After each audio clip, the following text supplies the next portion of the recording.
Good morning students. हमारे छोटे छोटे से टॉपिक रहते हैं ओके इस चैप्टर में, फिर हमारा चैप्टर कंप्लीट हो जाएगा। कौन सा? Sexual reproduction in angiospermic plants और we can say flowering plants. Okay, and flowering plants are the most advance plants in the recent era. Okay, so next lecture is about the seed. हम बात कर चुके हैं endosperm की और embryo की। Okay, जो एंडोस्पर्म है वो डेवलपिंग एम्ब्रियो को नरिशमेंट प्रोवाइड करेगा और एम्ब्रियो जो है in turn converted into the seed. तो सीड के बारे में हम लोग बात करने वाले हैं। तो सीड हम लोग जानते हैं कि रिजल्ट होता है किसका?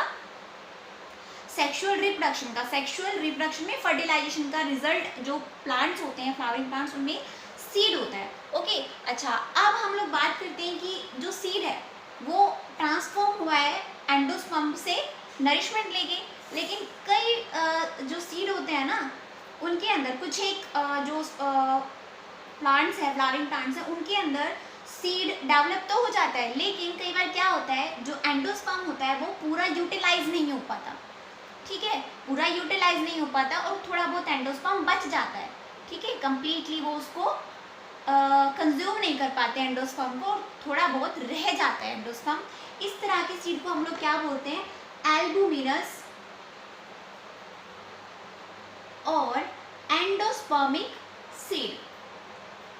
ठीक है, क्योंकि इसमें वो कंप्लीटली एंडोस्पर्म खत्म नहीं हो पाता, तो थोड़ा सा एंडोस्पर्म रह जाता है, जिसकी वजह से हम इसको नाम देते हैं एल्बुमिनस और we can say endospermic seed. Okay, जैसे एग्जांपल हम लोग बात करते हैं इस तरह के सीड की, हमारे जो मेज है,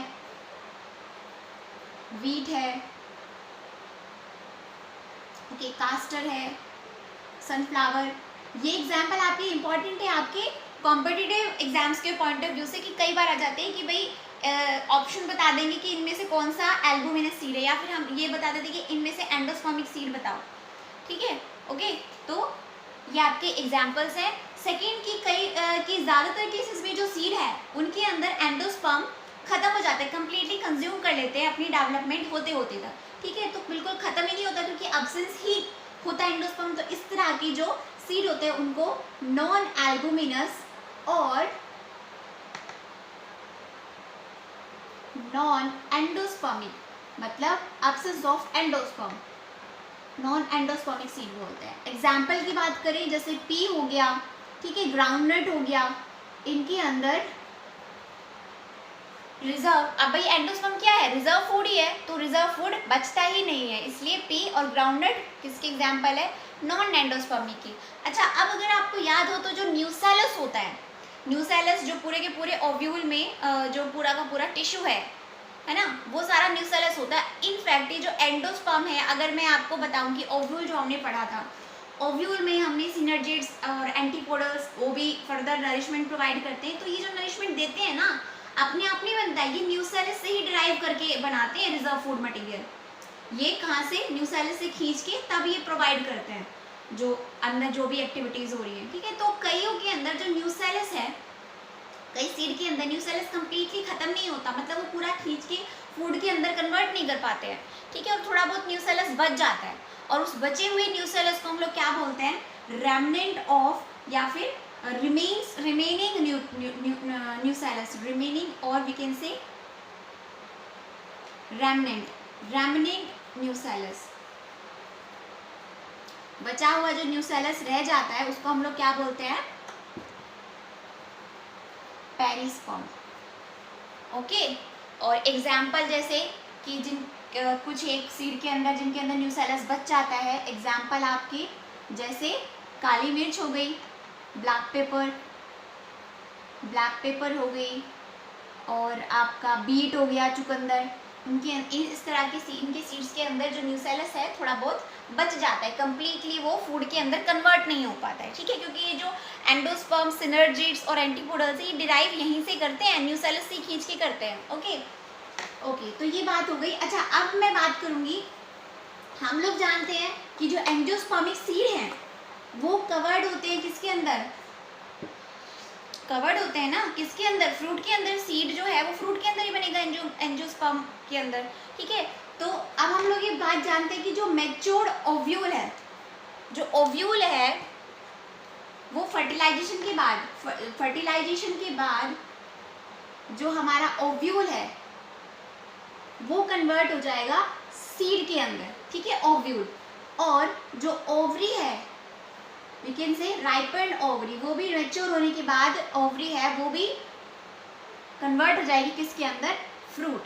तो भाई आपको ये बात क्लियर होनी चाहिए कि एक्चुअल में जो ओव्यूल है वही फर्टिलाइजेशन के बाद सीड के अंदर कन्वर्ट होता है, और जो ओवरी है वही राइपेंड मैच्योर होने के बाद फ्रूट के अंदर कन्वर्ट होती है, ठीक है। तो अब हम जानते हैं कि जो हमारा ओव्यूल है, ओव्यूल में आपने इंटीग्यूमेंट्स देखे होंगे।